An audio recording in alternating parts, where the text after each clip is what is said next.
Back in my youthful days, here in the mountains of Harlan County, Texas, there were no cell phones and the internet wasn't installed in every home. You're probably thinking, I must be ancient, but I'm not. Just old enough to remember those days vividly. No dings and boops every 5 minutes from some random notification. Look, somebody had lasagna for dinner and shared a picture of it. Wow, Bobby and Mary are arguing and they both posted about it. And look at that. Cute cat videos. All that shit inevitably eats up hours of everyone's day now. Now that also meant that there were no Google Maps, no GPS, and no one followed your every move on family tracker apps either. We had actual in-hand maps or atlases. Phone calls were made from landlines, oftentimes from the neighborhood party line as it was in my case, and FaceTime meant that we actually saw the actual person, face to face, and we talked to each other. Yeah, shocking, I know, but that's just how it was back then. A lot of you are probably wondering, how did those Neanderthals survive? And oftentimes, I ask myself that exact same question, and I never have an answer. But we did survive, and I survived. I turned 21 back in the winter of 1995. I was living in a nice, if small, house that was nearly paid for, owned by my hardware store. It was a good time, prosperous time, and I felt like life was as perfect as it could ever be. I had a small group of awesome friends back then too, and the 5 of us had been tight since elementary school. Now Johnny and Alice were the proud owners of a little restaurant that she inherited from her father, the Chop Shop, which we always used to call the Slop Shop when we were kids. We were teasing, of course. It's always been the best locally owned restaurant anywhere around. Zach and Avery were the coolest kids in school, in the bad boy kind of way that kids think is cool. When they grew up, nothing changed. They played pool for money at night, worked construction during the days, rode Harleys, and wore leather all year long. They were like brothers. And I fit in there somewhere between the 2 microgroups. At least, I like to think I wasn't as normal as Johnny and Alice, but I wasn't wild as Zach and Avery. If there was a middle ground between the 2 factions, it was me. Perhaps I was the glue that held the little ragtag group together. I can't really say. All I knew, even back then, was that when we were all together, cooking out or painting the town red as they say, hell, we had a blast. In the summer of my 21st year, we had a lot of good times. There was a lot of drinking, even more laughter, and summer days that seemed to last forever. Johnny and Alice were hosting a cookout one evening in late summer. Of course, our little band of friends was there, but so were a bunch of other people. Some of them I didn't recognize, and others I only knew by sight, not even really acquaintances. And it wasn't long after the food was served and people started breaking off into their little cliques that I found a nice comfortable seat under an ancient elm tree in the side yard. The clunky homemade wooden chairs were a matching set.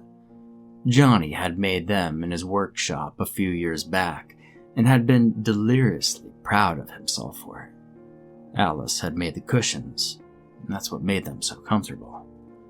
She was the sweet one of the group, and every group has to have the sweet one who's a little different. She had told us once that every good cook knows you have to add a little bit of sweetness to every spicy or salty dish to make it perfect. She was our little bit of sweetness that made us feel perfect, and we all loved her. As I ate my burger and contemplated the nearest sunset, Johnny plopped into the other chair. Alice perched on the arm of his chair, throwing her arm around his neck. They were both smiling. They were planning an end-of-the-summer adventure, and they wanted me to come. It would be the 5 of us, just like it always had been, and Alice hinted that it might be the last one she could join us for. She and Johnny were planning on starting a family of their own soon. The adventure would be driving from Harlan County toward Pigeon Forge in Tennessee, and we would only take back roads and scenic routes when possible.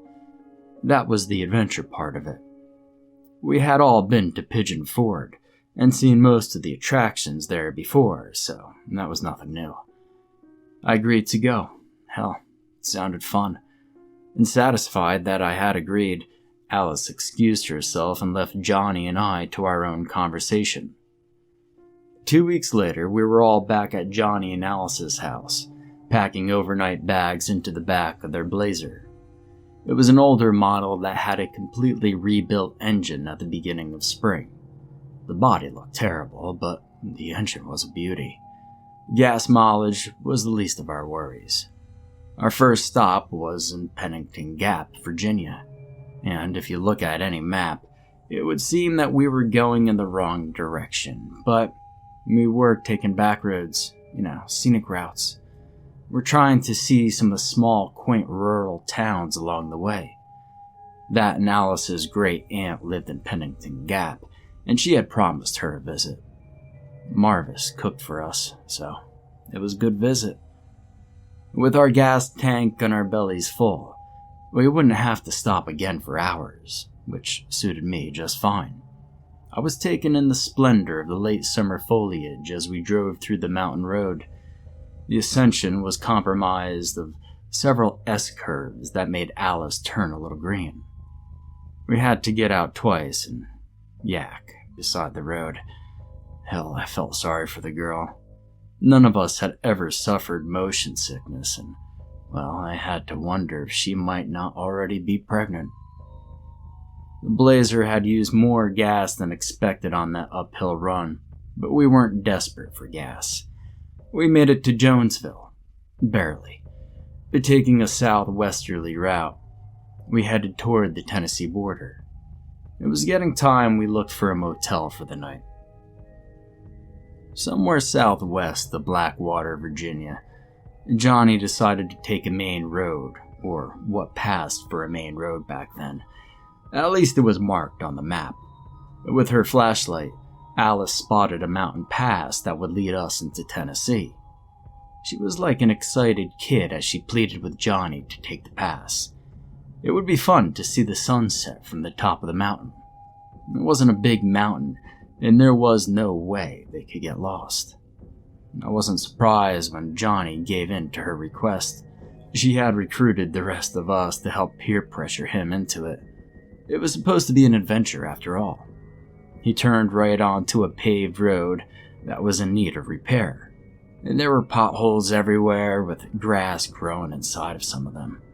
About a mile later, with nothing but mountains surrounding us, closing in on either side, the pavement ended. The gravel was sort of a relief in comparison to the hitching, jolting ride across the broken pavement. At the top, we stopped at a wide spot and got out to watch the sunset. We hadn't seen another vehicle since getting on the road, and the sunset was spectacular. We watched as it painted the landscape of mountain ranges rolling to the west in shades of orange and then gold. And when the dark purple began to replace the fiery gold, we got back into the car. It was time to go. We had made our memory. We had our own little adventure for the day, and it was time to find a place to sleep. But the road just kept going and going with no sign of the end in sight. And after an hour of slowly going downhill, we saw where the gravel once again turned to pavement. And that side was in better repair than the other, and relief swept through us. And thinking we had to be close to a town, Johnny turned left toward the only streetlight we could see in the distance. It ended up being the streetlight at a crossroads in the middle of nowhere. Any direction would take us onto another forest road, It was as if the streetlight had been put there so the four-way stop signs were visible. Johnny took Alice's map. After 5 minutes, he couldn't find our location anywhere. The roads were most likely not on the map. Most back roads weren't at the time. Zach and Avery looked and were sure that we had to go right. They said we would end up on trail of the Lonesome Pine Road, and from that we could go into Kyle's Ford and find somewhere to stay the rest of the night. So we went right. Now, we never found the trail of the Lonesome Pine Road, or anything that resembled homes, only a few structures that looked like abandoned hunting cabins. The pavement ran to gravel again, and it felt as if we might have been on a private driveway, until the gravel ran out, and the road turned onto a logging trail. The Blazer was low on fuel again by this time, and the moon had been up for over an hour. Knowing there was nothing the way we had come, and not having the fuel to turn back, we reasoned that something had to be ahead. We had to be close to something. We were. Johnny drove until the engine chugged to a halt. The Blazer was out of fuel, and we were in the middle of nowhere. And after about 20 minutes of heated deliberation and discussion, I told them that I would walk ahead. I mean, after all, there had to be a town or a farm or a resident where I could get gas. Hopefully, there would be a gas station, but I wasn't holding my breath. Zach and Avery went with me. I didn't argue. It was scary as hell out there in the dark with only the scant light from the moon. We walked for nearly an hour before spotting a farm that looked defunct. But there were tractors, tillers, threshers, cars, and trucks parked around the property that might have gas in them that we could siphon. The windows of the big house were broken. Remains of curtains fluttered in the breeze, looking eerie in the cold moonlight. Coyotes howled and yipped in the distance. I checked for gas in any of the tanks, and Avery helped Zach look for a hose that we could use for siphoning. One of the cars looked newer than the rest of the old junk heaps. It was a red Cavalier that had been new in 1992. The windows were clean, and there was a woman's large purse on the front seat. Opening the door, I was greeted with a chime. The keys dangled from the ignition. I yelled for the guys. We'd made a mistake. I mean, someone must live there. I traipsed through the overgrown grass to the barn. Zach was laughing and holding a 5-gallon gas can. It had some gas in it, but we'd need to siphon to make it a full 5 gallons. I showed them the car, and Avery ducked into it and snagged the purse. As he flopped it onto the hood, Zach made a strained yerking sound. We turned to see that a big man was holding the business end of a shotgun to Zach's back. I tried to talk to the man, tell him what we were doing, but he just grinned stupidly at me with a mouthful of gums. Avery still had his hand in the purse, and he pulled out a pistol. It was small. I stepped between him and the farmer, thinking that I could settle the situation before there were bloodshed. I offered the man money, took out my wallet and opened it, showing him the cash inside. There was a considerable amount in there, too, about $400. "How many are you?"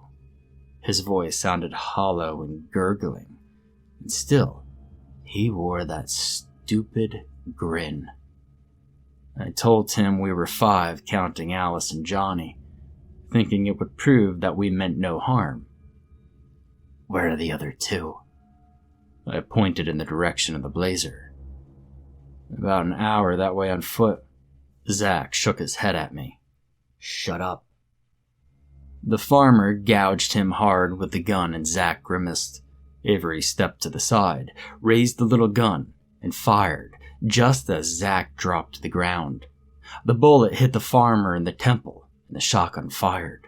A blast of fiery pain hit me in the left thigh and hip, and sent me reeling backward into the weeds. Zach and Avery were there before I pulled in a breath to scream. Zach put his hand over my mouth, urging me to be quiet. He was going to try to start the car so that we could get out of there. I nodded, holding in the scream that I still wanted out. The car started, and Avery dragged me into the back seat. It was a battle in the two-door car, and I did scream once. As he stepped out, a blade appeared from his stomach. He gasped, and I gawked. The blade disappeared, and Avery fell to the side, revealing a smaller version of the man Zach had shot. The long-handled mowing scythe he held made him look like the Grim Reaper from some horror movie. Zach grabbed the pistol from the passenger seat and fired. The man was gone into the undergrowth, between rotting husks of equipment and vehicles. Leaping from the car, Zach gave chase, cursing the man. I heard 2 more shots in the distance, and then silence. The car was idling, and the engine sounded ready to die. The headlights shone against the wall of green weeds and rusted trucks. The fuel gauge read half a tank. Struggling to get out of the car, I fell over Avery and then used the door to pull up. I limped around the car, meaning to drive away if Zach hadn't returned by the time I made the driver's seat. The smaller version of Farmer Dan stepped from the shadows and grabbed the keys from the ignition. And he dangled them at me, grinning that same stupid grin the bigger Gork had given me. And then there was a loud cracking sound as something smashed into the back of my head, and everything went dark. When I came back to awareness, I was tied to a large work table by old handcuffs at my wrists and ropes at my ankles. My head exploded with every heartbeat, and the fluorescence flickered and hummed directly overhead. There was a rancid odor of rotten food that made it hard to breathe. I was in a kitchen. Alice wailed for Johnny somewhere outside. I struggled against my restraints. I couldn't exactly sit up, but it was close. Blood trickled down the side of my face as I strained to see beyond the light from the overheads. Alice screamed again, and then went silent. Moments later, the small man, in now blood-soaked overalls, came through the kitchen door, gripping a handful of corn-silk blonde hair in one hand and a long knife in the other. 4 down, 1 left. He pointed at me and laughed. I asked him what he wanted. He sat at the dining table and calmly braided the long strands of Alice's hair. I screamed at him, cursed him, threatened him, but the only reaction from the maniac was the occasional nod and grin. When he finished braiding the hair, he tied a small bit of twine to the end to hold it together and opened the pantry door. There were dozens of braids pinned to the edges of the shelves, and what I could only assume were the heads that went with them sat on the shelves. They were in different states of putrefaction, and that horrible smell overwhelmed me. The ones closer to the top were mummified with barely any skin left, no eyes, bared teeth, and patches of hair. Farther down were the fresher ones, and some were still leaking reddish goo. Their tongues, black and swollen, protruded through the lips that looked like fat and broken nightcrawlers.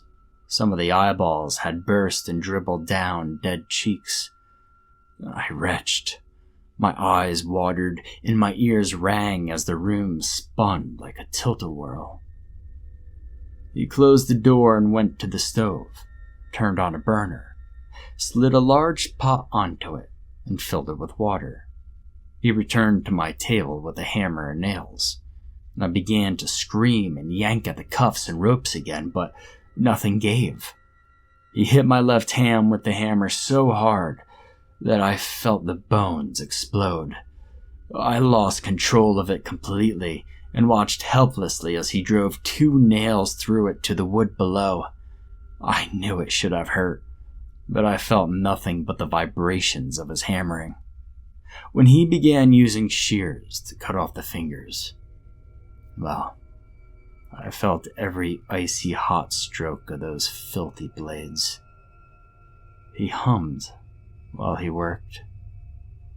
The bastard hummed, even as I screamed and prayed to pass out, and as he pulled the fingernails loose and dropped them on the floor. He dropped my severed fingers into the pot of water and rubbed his belly as he looked at me. Good soup tonight. He moved to the end of the table and stood at my feet, looking from one to the other and settling on my left one. I begged and pleaded and cried and screamed as he walked past me, humming the tune from an old Oscar Mayer commercial. Returning with the hatchet, he wasted no time chopping my left foot off at the ankle. I had no more screams left to me. My brain couldn't take another bit of pain impulse running through it.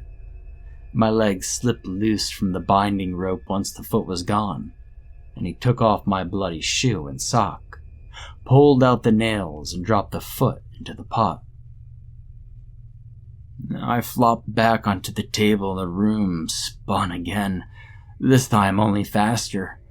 I squeezed my eyes shut. I was losing too much blood to last too long. At least I hoped anyway. And then I heard the hatchet chop into flesh and bone again. My eyes flew open and my left arm slid from the cuff and dangled over the edge of the table. He pried the 2 long nails from my hand and dropped it into the bucket of gore on the floor by the stove. Flies buzzed up in a little cloud and then went back to the bucket. My brain kicked into survival mode then. 1 leg and 1 arm were free of their bonds. I could use that to get away. If I could think around the pain and weakness, I might just live.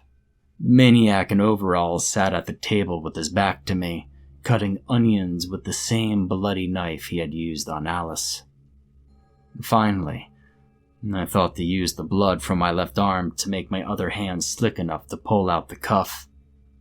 My thumb dislocated and I screamed. I screamed as I used the stump to hold the cuff against my thigh, and I slid my right hand out completely.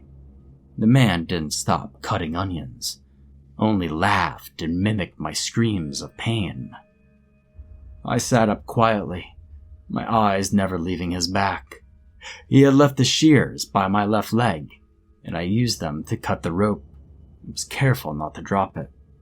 Cradling my left arm to my chest, I slid off the side of the table with the shears in my right hand. He began mimicking my screams again. I hopped once on my right foot, fighting for balance in the still, spinning room. He drew a breath, and I buried the shears in the right side of his neck. He stood with such a force that it knocked me backward into the floor. His expression was one of pure shock as he grabbed the shears and looked down at me. When he yanked them out, blood jetted across the onions and the tabletop, and he held them between us, still looking confused. And suddenly, he gave a scream of rage and started toward me with the shears raised high. I thought that was it. I thought that was the end. He was going to kill me for sure. But as he hit his knees and brought the blades toward my chest, he collapsed. He sputtered and twitched for another minute, and then he was dead. And amazingly, I was not.